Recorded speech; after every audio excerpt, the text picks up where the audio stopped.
Mercury வியூவர்ஸ்க்கு வணக்கம். சில வாரங்களுக்கு முன்னாடி வந்து டயட் பத்தி ஒரு ஷோ நீயா நானா போணுச்சு. அதாவது நிறைய விதவிதமா டயட் பண்றவங்க. ஆப்போசிட்ல ஃபுல்லா டாக்டர்ஸ். அதுல முக்கியமான ஒரு டாக்டர் வந்திருந்தாரு. டாக்டர் கார்த்திகேயன், நரம்பியல் நிபுணர். நரம்பியல் நிபுணர் கார்த்திகேயன் வந்து அது மட்டும் இல்லாம அவர் வந்து இயல்புலயே ஒரு ஃபிட்னஸ் ஃப்ரீக்கு, நிறைய ஜிம் போறவர். தொடர்ந்து மிஸ்டர் மெட்ராஸ் 2 டைம்ஸ் வின் பண்ணியிருக்காரு. அதனால ரொம்ப ஆப்ட்டா அந்த டாபிக்ல பொருந்தினாரு. நம்ம இன்னைக்கு அவர்ட்ட டயட் பத்தியும், நம்மளோட மூளை அது சம்பந்தமான விஷயங்களை பத்தி நிறைய பேச போறோம். வணக்கம் டாக்டர். வணக்கம் 20 கேஜி 1 மந்த்ல நான் குறைச்சேன் சார். சார். இது பேர் ஃபிட்னஸ் கிடையாது சார், இது பேர் மேட்னஸ். ஃபிட்டுக்கும் இதுக்கும் நிறைய பேருக்கு ஒரு புரிதலே இல்லை. நான் எப்படியாவது ஒரு மாசத்துல 10 கிலோ குறைக்கிறது, ஒரு மாசத்துல நான் 20 கிலோ குறைக்கிறது, அதுதான் அச்சீவ்மெண்ட்னு நினைச்சிட்டு இருக்காங்க sir. That is not an achievement, it is a disease. இது சொல்ல முடியுமா சார்? ஃபிட்னஸ்க்கும் நம்மளோட மூளை, நரம்பியல் ஹெல்த்துக்கும் எந்த அளவுக்கு தொடர்பு, நெருங்கிய தொடர்பு இருக்கு சார்? நரம்பியல் ரீதியான்னு மட்டும் இல்லை, நம்ம எல்லா உறுப்புகளையும் ஆரோக்கியமாக வச்சுக்கிறதுக்கு ஃபிட்னஸ் ரொம்ப முக்கியம். சரிங்களா? அதாவது வந்து ஃபிட்னஸ்ன்றது ஜிம் போயிட்டு உடம்பு 6 பேக் இருக்கிறது ஃபிட்னஸ் கிடையாது. ஏதோ ஒரு வகையில் நம்மளோட day to day activities and கொஞ்சம் இயல்பாக ஏதாவது ஒரு இடத்துக்கு போகிறோம், கொஞ்சம் அதிகமாக வாக்கிங் பண்ணணும் அப்படின்ற தேவைகளுக்கு நம்மளால முடிஞ்சதுனாலே, அந்த ஆக்டிவிட்டியை பண்ண முடிஞ்சதுன்னா அவங்க ஃபிட்னா. ஒரு எக்ஸசைஸ்ன்றது இட் பில்ட்ஸ் அ டிசிப்ளின் பேசிக்கலாக. அதாவது வந்து ஒரு என்னன்னா எஸ்பெஷலி நம்ம நான் ஒரு டீனேஜ்லேருந்து நாங்கள் ஸ்டார்ட் பண்ணோன்னு வச்சுக்கோங்க. 18, இப்போ almost around 41 years. So especially teenagers இவங்கெல்லாம் வந்து ஒரு ஃபார்ம் ஆஃப் டிசிப்ளினில் நம்ம வந்துட்டோம்னா பிரெயினை ட்ரெயின் பண்ணுறது தான். ஓகேங்களா? இப்போ நம்ம வந்து ரைட் ஃப்ரம் பிகினிங்கே நம்ம வந்து காலையில் எந்திரிக்கிறோம், ஒரு எக்ஸசைஸ் போகிறோன்னா நம்ம பிரெயினை ட்ரெயின் பண்ணுறோம். அட் த சேம் டைம் நம்ம பிரெயினை இந்த விஷயத்தில் நம்ம ட்ரெயின் பண்ணும்போது என்னென்னா, இப்போ நிறைய ஒரு ஆக்டிவிட்டீஸ் நிறைய பேர்கிட்டருந்து நமக்கு எக்ஸ்போஜர் நிறைய விஷயத்துலேருந்து வரும். ஆனால் நம்ம எல்லாத்துக்கும் நோ சொல்லிட்டு அந்த ஒரு விஷயத்துக்கு நம்ம போகிறோம் தெரியுமா? That is forms a discipline throughout the entire career. நம்ம பிரெயின் வந்து ரீவயர் ஆகிடும். நம்ம இந்த விஷயத்தில் ஃபோக்கஸ்டாக இருக்கணும், தேவையில்லாத விஷயத்தெல்லாம் நம்ம போகக்கூடாது அப்படின்ற ஒரு விஷயத்துக்கு மெயின் ஃபோக்கஸ் பண்ணணும். இது அங்கே மட்டும் கிடையாது, உங்களோட வேலையிலையுமே சரி. When you can say no, நான் இந்த விஷயத்துக்கு கண்டிப்பாக நான் வரமாட்டேன், செய்ய மாட்டேன் அப்படின்ற விஷயத்துக்கு கண்டிப்பாக ஃபிட்னஸ் வந்து ஒரு பெரிய ஜேர்னி. அதில் நம்ம வந்து இயல்பாக ஒரு நிறைய இடங்கள்ல நம்ம அதிகம் கேட்கறது வந்து, உனக்கு அறிவு இருக்கா, உனக்கு மூளை இருக்கா, இல்லை தலையில் களிமண் இருக்கா, இப்படிலாம் கேட்குறாங்க. வந்து உடல் உறுப்பு வந்து ஒரே அளவு சர்ச் பண்ணி பார்க்கும்போது மூளையோட அளவு எல்லாருக்கும் ஒரே அளவு தான் இருக்கு. ஏன் ஒருத்தருக்கு மட்டும் மூளை வந்து இந்த மாதிரி கொஸ்டின்ஸ்லாம் எங்கேருந்து ரைஸ் ஆகுது? ஏன் வந்து ஒருத்தவங்க ஷார்ப்பாக இருக்காங்க, ஒருத்தவங்க வந்து டம்பாக இருக்காங்க? இப்படியான இதை பற்றி நீங்கள் என்ன நினைக்கிறீங்க?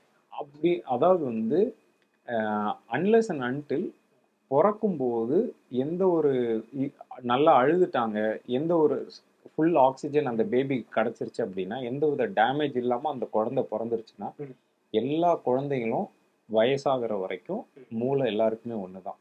பட் அதை நம்ம எப்படி அதை பயன்படுத்தி எப்படி நம்ம வந்து நிறைய விஷயங்களில் கற்றுக்குறோம், சோஷியல் ஃபேக்டர்ஸ் எல்லா ஃபேக்டர்ஸும் அதில் சேரும்போது சில பேர் ஒரு படி மேலே இருப்பாங்க, ஒரு படி கீழே இருப்பாங்க. அவ்வளோதான் வழியே. யாருக்குமே குறைச்சலாவோ ஏற்றலாவோ யாருக்குமே வராது. போக போக போக போக போக எப்படி அந்த பிரெயினை ட்ரெயின் பண்ணுறாங்க, என்ன விதமாக யூஸ் பண்ணுறாங்க, அதை வச்சு தான் நம்மளோட வரக்கூடிய வாழ்க்கையில் வரக்கூடிய அனுபவங்களை வச்சு தான் அது ட்ரெயின் ஆகுது ஒழிய யாருக்கும் எந்த ஒரு வித்தியாசமும் கிடையவே கிடையாது. எப்படி பிரெயினை ட்ரெயின் பண்ணுறதுன்னு சொல்கிறீங்கன்னா, ஆக்சுவலாக என்னன்னா பிரெயினை நம்ம யூஸ் பண்ணுறதுன்னு சொல்லுவாங்க. பிரெயின் இருக்குது நம்மளுக்கு, ஆமாம், மூளையை பயன்படுத்து அப்படிம்பாங்க. நம்ம ட்ரெயின் பண்ணணுமா, இல்லை நம்ம பயன்படுத்தணுமா? இது எப்படி ஒரு நியூராலஜிஸ்டா நம்ம மூளையை எப்படி நம்ம பயன்படுத்துறதா ட்ரெயின் பண்ணுறது? பிரெயின் மட்டும் கிடையாது, அது சார்ந்த விஷயங்களா சேர்த்தே சொல்கிறேன் நான். இப்போது நம்ம ஒரு முக்கியமான விஷயம் என்னென்னா, இப்போ ஸ்டூடெண்ட்ஸ் லைஃப்னு வச்சுக்கிட்டுங்களேன். ஸ்டூடெண்ட்ஸ் லைஃப்னா நம்ம முக்கியமாக ஞாபகம் வச்சுக்க வேண்டியது மெமரி பார்ட்டு, ஞாபகம் வச்சுக்கிற தன்மை. ஸோ அவங்க லைஃப்பில் அந்த ஞாபகம் வச்சுக்கிற தன்மை வந்து எப்படி இருக்கும்? ஒரு சிம்பிளான ஃபேக்ட் என்னென்னா, எல்லாரும் இப்போ ஒரு 10 பேர் இருக்காங்க அப்படின்னா, ஒரு 1-2 பேர் தான் படித்த உடனே ஃபோட்டோகிராஃபிக் மெமரின்னு சொல்லுவோம், படித்த உடனே ஞாபகம் வச்சுக்கக்கூடிய தன்மை. ஆனால் மீதி உள்ள 8 பேர் இருக்காங்கல்ல, அந்த 8 பேருக்கும் இம்மிடியேட்டாக ஞாபகம் வராது. ஸோ அதை நாங்கள் எப்பயுமே ஒரு மெமரியில் என்ன சொல்லுவோம்னா, long term memory, short term memory. Short term மெமரினா, இப்போது உங்ககிட்ட இப்போ என்கிட்ட பென் இருக்குது, இப்போ பெண்ணை பார்க்குறீங்க, ஒரு 3 ஆப்ஜெக்டோ 4 ஆப்ஜெக்டோ கொடுக்குறேன், திருப்பி நான் அதை மறைச்சிட்டேன்னா டக்குன்னு உங்களை சொல்ல சொன்னால் நீங்கள் சொல்லுவீங்க. இதே ஒரு 4 நாள் கழிச்சு சொல்லணுமா வராது. இந்த விஷயத்த நம்ம லாங் டேர்ம் மெமரிக்கு எடுத்துகிட்டு போகணும். அது ஒரு ப்ராசஸ். புரியுதுங்களா? இப்போ நம்ம கம்ப்யூட்டர் மாதிரி தான். ஒரு இடத்துல நம்ம ஸ்டோர் பண்ணி வச்சிருக்கோம். சில இடத்த வந்து டெலீட் பண்ணிடுவோம். சில இதை வந்து லாங் டர்மாக நம்ம ஸ்டோர் பண்ணி வைப்போம். அதே மாதிரி தான் பிரெயினுமே. பிரெயின் வந்து ஒரு ஒரு ஒரு மில்லியன் கம்ப்யூட்டர் சேர்ந்த மாதிரி உள்ள விஷயம் அது. ஸோ இந்த விஷயத்த நம்ம உள்ள ட்ரான்ஸ்ஃபர் பண்ணணும்னா என்ன பண்ணணும்னா அடிக்கடி அதை படிக்கணும். அதை படிச்சதை புரிஞ்சுக்கணும்.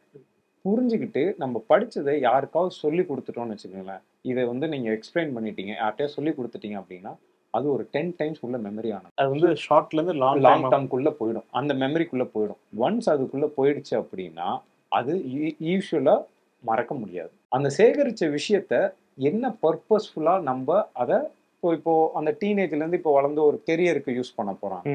அந்த கெரியர் விஷயத்துல நம்ம என்னவா ஃபோக்கஸ் பண்ண போறோம் அதை நம்ம ட்ரெயின் பண்ணிட்டே இருக்கணும். நான் இதுவாக போறேன் இதுவாக போறேன் அப்படின்னு நம்ம பிரெயினை எப்பயுமே ட்ரெயின் பண்ணிட்டே இருக்கணும். அது என்ன பண்ணும் அப்படின்னா மற்ற விஷயங்கள் இப்போ ஃபார் எக்ஸாம்பிள் இப்போ நான் வந்து ஒரு ஸ்டூடெண்ட் வந்து நான் டாக்டர் ஆக போறேன், இல்லை ஐஏஎஸ் ஆக போறேன், இல்லை எதுவாக இப்போ ஜேர்னலிஸ்ட் ஆக போறேன், எதுவாக வேணாலும் இருக்கட்டும். அந்த விஷயத்த நம்ம வந்து பிரெயின் கிட்ட சொல்லிட்டோம் அப்படின்னா நம்ம பிரெயின்ல ரெண்டு ரெண்டு பார்ட் இருக்கு. அதாவது ஃப்ரான்டல் அப்புறம் வந்து எமோஷனல் பார்ட். இந்த ஃப்ரான்டல் பார்ட் என்னன்னா அதுதான் நமக்கு ஒரு கில்ட்டை கொடுக்கும். அதாவது என்னன்னா இப்போ நீங்க அந்த விஷயத்த நீங்க சொல்லிட்டீங்க அப்படின்னா அதுல இருந்து டீவியேட் ஆனீங்கன்னா உங்களுக்கு குத்தி காட்டும் மனசாட்சி மாதிரி. டேய் நீ என்ன சொன்ன, என்ன செஞ்சுட்டு இருக்க, இப்போ நீ ஐஏஎஸ் படிக்கிறேன்ன இப்போ என்னத்துக்கு ஃபோனை பார்த்துட்டு இருக்க, இப்போ என்னத்துக்கு ஏதோ ஷோ பார்த்துட்டு இருக்க, படிக்கிற வேலை தானே ஒன்று அப்படின்னு அது உங்களை ஒரு கமிட்மெண்ட்டு கொண்டு வரும். ஆனால் இந்த எமோஷனல் சென்டர் நமக்குள்ளேயே ஒரு எமோஷனல் சென்டர் இருக்கு. அது என்ன பண்ணுன்னா நம்ம ஜாலியாக அதை பார்க்கலாமே, இது எதுக்கு, இது தேவையில்லாமல் உனக்கு எதுக்கு அந்த வேலை, நீ உட்காந்து இது பார்த்தீங்கன்னா இதில் டைம் போயிடும், இது உனக்கு கஷ்டமான வேலை இல்லை, இது நம்ம சந்தோஷமா இருந்துடலாம் அப்படின்னு எமோஷனல் சென்டர் சொல்லலாம். ஆனால் இதுக்குள்ள ஒரு ரெண்டுத்துக்கும் நடக்கிற ஒரு போராட்டம் தான் ஒரு சக்ஸஸை டிட்டர்மைன் பண்ணும். இப்போ நம்ம இந்த ஃப்ரண்ட் பார்ட் ஆஃப் த பிரெயினுக்கு நம்ம வந்து எப்பயுமே ட்ரெயின் பண்ணிட்டு இல்லை என்னோட ஃபோக்கஸ் இதுவாக தான் இருக்க போகுது. இப்போ உங்களோட பிரதர் கிட்ட சொல்றீங்க நான் இதுவாக தான் ஆக போறேன்னு சொல்றீங்க, நான் இதுக்காக நாளைக்கு படிக்க போறேன்னு சொல்றீங்க. இது சொல்ல சொல்ல சொல்ல சொல்ல என்னன்னா இந்த பார்ட் ரொம்ப ஸ்ட்ராங் ஆகிட்டே இருக்கும். உங்களுக்கு அந்த கில்ட்டை கொடுத்துக்கிட்டே இருக்கும். டே இல்லை டீவியேட் ஆகாத படி, டீவியேட் ஆகாத படி அப்படின்னு சொல்லி சொல்லி அதுக்கப்புறமா நீங்க இந்த விஷயத்த போறப்போ நீங்க சேம் திங் அதை தான் இப்போ நம்ம வந்து ஃபோனில் யூஸ் பண்ணுறாங்க. இப்போ நீங்கள் ஃபார் எக்ஸாம்பிள் நீங்கள் எதையாவது இப்போ நீங்கள் வந்து இந்த போர்ஷனை தான் நம்ம இந்த பார்ட் ஆஃப் த பிரெயினை டிடெக்ட் பண்ணி தான் உங்கள் யூடியூப்பில் இப்போ ஃபார் எக்ஸாம்பிள் நீங்கள் வந்து வெயிட் லாஸ்ன்னு நீங்கள் சர்ச் பண்ணிங்கன்னா நீங்கள் அடுத்தது பார்த்தீங்கன்னா வெயிட் லாஸ்க்கான வீடியோஸே வந்துட்டே இருக்கும். அதே மாதிரி உங்கள் பிரெயினும் நீங்கள் ஐஏஎஸ் ஆக போகிறீங்கன்னு சொல்லிட்டீங்கன்னா நீங்கள் எங்கே பார்த்தாலும் ஏதாவது ஒரு ஸ்பீச் ஐஏஎஸ் ஆஃபீஸர் கொடுக்குறாரு அதை போய் கேட்போம், ஏதாவது ஒரு டிப் கேட்போம், ஐஏஎஸ்க்கான கோச்சிங் சென்டர் போவோம், பிரெயின் அதையே தேட ஆரம்பிச்சிடும். ஸோ உங்களை டீவியேட் ஆகாமல் இந்த part of the brain control பண்ணி ஒரு பாயிண்ட் ஆஃப் டைம் உங்களை அந்த இடத்துல கொண்டு வந்து நிப்பாட்டி. ஸோ த லாஜிக்கல் பிரெயினை நீங்கள் ட்ரெயின் பண்ணி அதை ஸ்ட்ராங் பண்ணிட்டீங்க அப்படின்னா that will take over to wherever you want to reach. ஆனால் நம்ம ரியாலிட்டியில் பார்த்தோம்னு வச்சுக்கலாம் எல்லாமே வந்து நம்மளுக்கு எமோஷனல் இருக்குல்ல, எமோஷனல் சைட் ஆஃப் ஹியூமன்ஸ் இருக்குல்ல, அதுதான் ரொம்ப ஸ்ட்ராங்காக இருக்குது. லவ்வாக இருக்கட்டும், கோவமாக இருக்கட்டும், நம்ம இதை தாண்டி எப்படி நம்ம சூப்பர் வெரி குட். அதாவது வந்து நீங்கள் கரெக்டான பாயிண்ட் சொன்னீங்க. எமோஷனல் சென்டர் தான் ஃபர்ஸ்ட் டெவலப் ஆனது பிரெயின்ல. அதுக்கப்புறமா தான் இந்த லாஜிக்கல் சென்டர் வந்தது. அதாவது இது வர்றதுக்கு முன்னாடியே பில்லியன்ஸ் ஆஃப் இயர்ஸ் அது டெவலப் ஆயிடுச்சு. Billion of emotional centre. குரங்குகள் அனிமல்ஸ் எல்லாம் they react emotionally. ஆமா ஓகே they react emotionally. நீங்க பாத்துறீங்களா, நீங்க ஒரு சிங்கத்திட்டே எதையோ லாஜிக்கலா ரியாக்ட் பண்ணி பாத்துறீங்களா? they react. பசிக்குனா சாப்பிடுவேன், கோவம் வந்தா அடிப்பேன், அவ்வளவுதான். they react very emotionally. okay so they do not get logically into it. குரங்கும் ஓரளவுக்கு. ஸோ எல்லா அனிமல்ஸும் நீங்க பாத்தீங்கன்னா they react. அந்த எமோஷனல் பிரெயின் தான் இருந்து ஸ்ட்ராங்கரா இருந்து. So always your emotion place. நீங்க அதனால தான் நீங்க டிராஃபிக்ல 2 வாரத்தை ஹார்ன் அடிச்சா என்ன பண்ணுவீங்க? லாஜிக்கலா திங்க் பண்ணி அதெல்லாம் இல்லை, இமீடியட்டா அவனை திட்டணும், எதுக்காக இது பண்றான்னு கத்தணும், அவ்வளவுதான். நம்ம வந்து லாஜிக்ல தூக்கி வச்சிருவோம் அந்த இடத்துல. அதான் ஏன்னா because this is always strong. இந்த பிரச்சனை இருக்கும்போது எப்படி நம்ம இதை எப்படி முக்காவாசி அதுல அதாவது வந்து நீங்க அரௌண்ட் த குளோபே வேர்ல்டு வார் 1 இருக்கட்டும் 2 இருக்கட்டும் எல்லா வேர்ல்டு வாரும் எமோஷன் வச்சு தானே வந்தது. எமோஷனல் அடிப்படையில் எமோஷனல் தான்.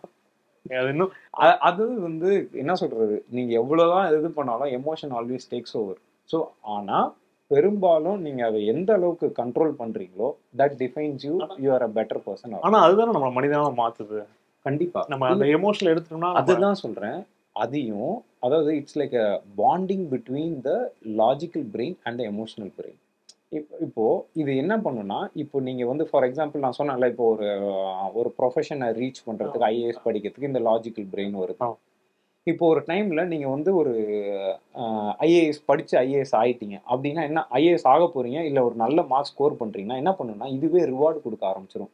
எமோஷனல் பிரெயின் அட்டாச் ஆயிடும். ஒய் சூப்பர் கலக்கிட்ட நீ சாதாரணமா இருந்தேன்னு நினைச்சேன், ஆனா நீ இதை செஞ்சுட்டேன்னு ஒரு ஹாப்பினஸ் கொடுக்க ஆரம்பிச்சிடும். அப்போ இது ரெண்டுத்துக்கும் ஒரு பாண்டிங் கிரியேட் ஆகி you will keep proceeding further. So it's ஒரு என்ன சொல்றது, it's like a bonding between husband and wife. ரெண்டும் ரெண்டு போல்ல நிற்கும். ஆனா ரெண்டுத்தும் சேரும் போது ஒரு நல்ல பாண்டிங் கிரியேட் ஆச்சுன்னா it's a successful marriage and a successful person. அவ்வளவுதான். இதேதான் எல்லாத்துக்கும். இதேதான். ஒரு லாஜிக்கல் பிரெயினை வந்து இன்னும் ஸ்ட்ராங்கா வச்சுக்கிறதுக்கு அது என்ன நீங்க ஒரு சில டிப்ஸா சொல்ல என்ன சொல்லுவீங்க? Tell in a simpler terms, ability to say no. அதாவது இது சின்ன வார்த்தை, ஆனா எந்த ஒரு விஷயத்துக்கும் இந்த ஒரு விஷயத்த டு சே நோ அப்படின்னா, இப்போ ஃபார் எக்ஸாம்பிள் இப்போ நான் படிக்கிற டைமு, இந்த டைமில் நான் டிவி பார்க்க மாட்டேன், நான் நோ.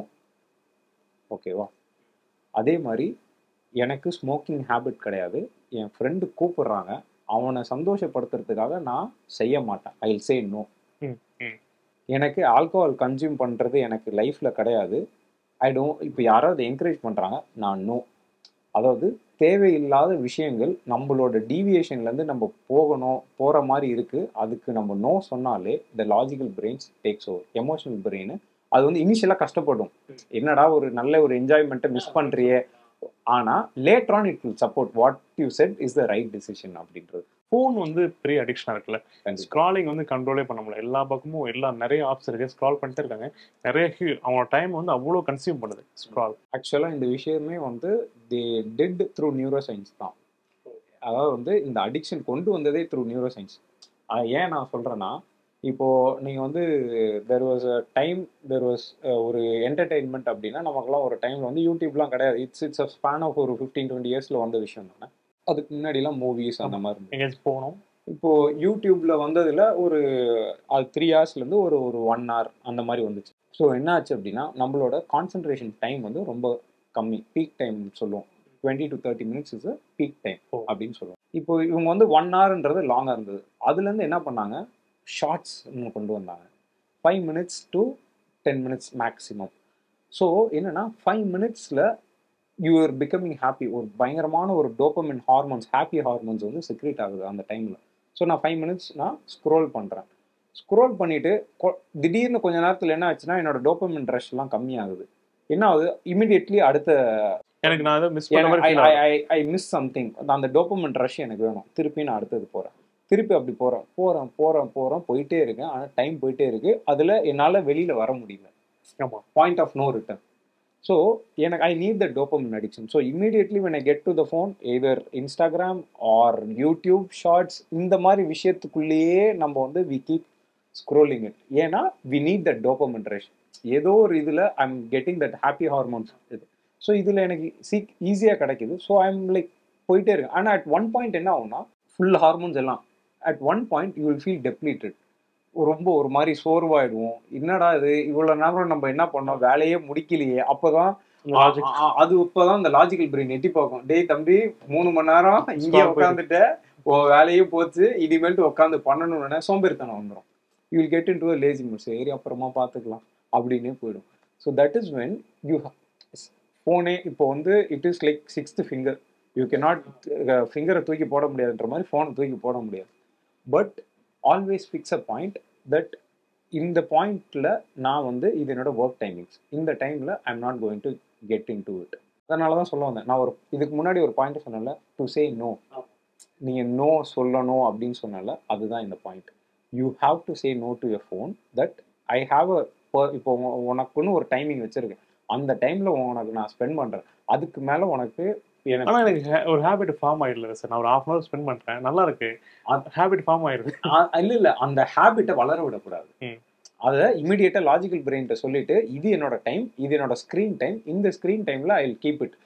அதை நீங்கள் கொஞ்சம் கொஞ்சமாக தான் நீங்கள் பண்ண முடியும். It's like just like coming out of alcohol, the addiction மாதிரி கொஞ்சம் உங்களோட ஸ்க்ரீன் டைமை கொஞ்சம் கொஞ்சமாக குறைச்சி மேக் இட் வேல்யூபிள். இப்போ யாருமே என்ஜாய் பண்ண வேண்டாம், சிரிக்க வேண்டாம் அப்படின்லாம் நான் சொல்லவே இல்லை. You keep a specific time. ஒரு ஈவினிங் டைம் நான் ஒர்க் முடிச்சிட்டேன், இந்த 1 hour என்னோட time, I will enjoy whatever என்ன இருக்கோ, நியூஸ் பார்க்குறோமோ எது பார்க்குறோமோ, I will keep that way. So அப்படி இருக்கும்போது you will have a control space for everything. நீங்கள் ஏன்னா யூ லாஸ் இப்போ கொஞ்ச நாள் இப்படி இருக்கும், like you will have personal லைஃப்பும் உங்களுக்கு கரெக்டாக இருக்கும், ப்ரொஃபஷனல் லைஃப்பும் உங்களுக்கு கரெக்டாக இருக்கும், கெரியர் லைஃப்பும் உங்களுக்கு, you want to do something good, அப்பயும் நீங்கள் வந்து you can make it useful. இப்போ வந்து நிறைய பிரெயினை யூஸ் பண்ணால் வந்து இப்போ நிறைய கன்சியூம் பண்ணுறோம், இதெல்லாம் பண்ணுறோங்க, பிரெயின் டயர்ட் ஆகுமா ஆகாதா? கண்டிப்பாக டெஃபினட்டாக டயர் ஆகும். அதுக்கு தான் முக்கியமான பார்ட். நான் for all my patients I tell whether you are having adequate sleep. ஏன்னா நம்ம எல்லாமே சொல்லுவோம், அதாவது வந்து நிறைய இப்போ தான் ஃபேன்சி டேர்ம் டீடாக்ஸ் அப்படி இப்படின்றாங்கல்ல, பிரெயினோட டீடாக்ஸ் டைம் வந்து ஸ்லீப். ஸோ தூங்கும்போது அந்த ஸ்லீப் சைக்கிள் வந்து ஒரு 8 மணி நேரம் 7 hours கொடுத்துட்டோம் அப்படின்னா பிரெயின் கேன் அகெயின் ரீஜென்ரேட். ஆனால் அந்த டைம்ல தான் முழிச்சிட்டு இருக்குன்னு சொல்கிறாங்களே பிரெயின். ஸ்டோரேஜ் கெப்பாசிட்டி பெட்ராபைட்ஸ் அப்படின்வாங்க, அதாவது டெராபைட் அதெல்லாம் மாரி பெட்ராபைட்ஸ், அவ்வளோ இன்ஃபர்மேஷன்ஸ். அதாவது வந்து ஒரு 1,00,000 கம்ப்யூட்டருக்கு ஈக்குவலானது தான் ஒருத்தரோட பிரெயின். ஓகேவா? அவ்வளோ ஸ்டோரேஜ் கெப்பாசிட்டி இருக்குது நம்ம பிரெயினில். ஓகேவா? இட் இஸ் நாட் சிம்பிள்லாம் சொல்ல, அவ்வளோ விஷயத்த நீங்கள் அதாவது சொல்லுவாங்க, human brain cannot be compute even the fastest of the fastest computer. கிடையவே கிடையாது. எந்த ஒரு நீங்கள் 10 கம்ப்யூட்டர் வச்சாலும் அதை விட நம்மளோட பிரெயின் ஃபாஸ்ட். ஏன் சொல்கிறேன்னா, எல்லா இன்ஃபர்மேஷனையும் பர்சீவ் பண்ணிக்கலாம், பட் நம்ம அதை ப்ராசஸ் பண்ணி நம்ம எது தேவையோ எல்லா இன்ஃபர்மேஷன்ஸும் உங்களுக்கு யூஸ்ஃபுல்லாக இருக்குமானா இருக்காது. ஏன்னா இப்போ நீங்கள் ஒரு நிறைய இன்ஃபர்மேஷன்ஸ் ஃபீட் பண்ணிட்டீங்கன்னா அது ப்ராசஸ் பண்ணி எது நமக்கு தேவையில்லைன்றது பிரிக்க முடியாமல் போயிடும், அப்படியே எல்லாமே போயிடும். இப்போ ஃபார் எக்ஸாம்பிள், இப்போ நான் வந்து சில விஷயத்த, ஃபார் எக்ஸாம்பிள் உங்களோட ஜாபுக்காக தேடுறீங்க, அந்த இன்ஃபர்மேஷன்ஸை எடுத்துட்டீங்க, அந்த டைமில் ஒரு நியூஸ் வருது அப்படின்னா நீங்கள் அதை வந்து சும்மா படிச்சுட்டு அப்படியே உண்ணு மொழி அதை ப்ராசஸ் பண்ணக்கூடாது. ப்ராசஸ் பண்ணிட்டீங்கன்னா இதோட தாட் ப்ராசஸ்லேருந்து டிவியேட் ஆகும். மெத்து என்னன்னா, brain does not function during sleep. இல்லை, brain functions, but majority of the areas takes rest. புரியுதுங்களா? Certain areas will be functional, ஆனால் majority of the areas takes rest. Dream, இப்போ கனவு தூக்கத்தை பற்றி போகும்போது ட்ரீமை பற்றி நம்ம கனவு காண்றோம்ல, ஆக்சுவலாக கனவு என்ன, நம்ம ஏன் கனவு வருது? நம்ம கனவு மட்டும் இல்லை, ஏதாச்சும் ஓடிட்டே இருக்கு அப்படின்னா, நம்ம கண்ணில் ஓடிட்டே இருக்கோம்னா பிரெயின் என்ன பண்ணுது, ஏன் அப்படி வருது, ஏன் நடக்குது? அதாவது வந்து ட்ரீம் வந்து ஒரு மல்டிபிள் ப்ராசஸ். அதாவது வந்து நிறைய விஷயம் நம்ம வந்து பார்த்துருப்போம், சேகரிச்சிருப்போம், ஆசைப்பட்டிருப்போம், சில விஷயம் வந்து நமக்கு பிடிச்சிருக்கும். எஸ்பெஷலி ஒரு சமீபத்து ஒரு ஒரு ஒரு 1 month to 2 months டைமில் நிறைய விஷயங்களை பற்றி நம்ம கேட்டுட்டு இதை பற்றி திங்க் பண்ணிகிட்டே இருந்திருப்போம். இது எல்லாமே விஷுவலாக ஒரு ப்ராசஸாக நம்ம பிரெயினில் ஒரு இடத்துல ஸ்டோர் ஆகிருக்கும். ஸோ நம்ம எப்பயுமே நாங்கள் ஒன்று சொல்லுவோம், REM ஸ்டேஜ், NREM ஸ்டேஜ்னு ஸ்லீப்பில் ஒரு இருக்குது, ரேப்பிட் ஐ மூவ்மெண்ட். இந்த REM ஸ்டேஜில் வந்து அந்த dreams they keep getting into the brain. So அது வந்து எல்லாமே, ஆனால் என்னன்னா ஒரு ஃபுல் ஃபார்ம்டு இன்ஃபர்மேஷனாக இருக்காது. It will be only a partial information. So ஒரு பார்ஷியல் இமேஜஸாக தான் தெரியும். அதனால தான் நீங்கள் காலையில் எந்திரிச்சு பார்த்தீங்கன்னா உங்களுக்கு அந்த மூமெண்ட் மட்டும்தான் உங்களுக்கு ஒரு சில இது தெரியும், பட் ஃபுல் இமேஜ் ஒரு இன் டீட்டெயில் உங்களால் அந்த விஷயத்தை எக்ஸ்பிளைனே பண்ண முடியாது.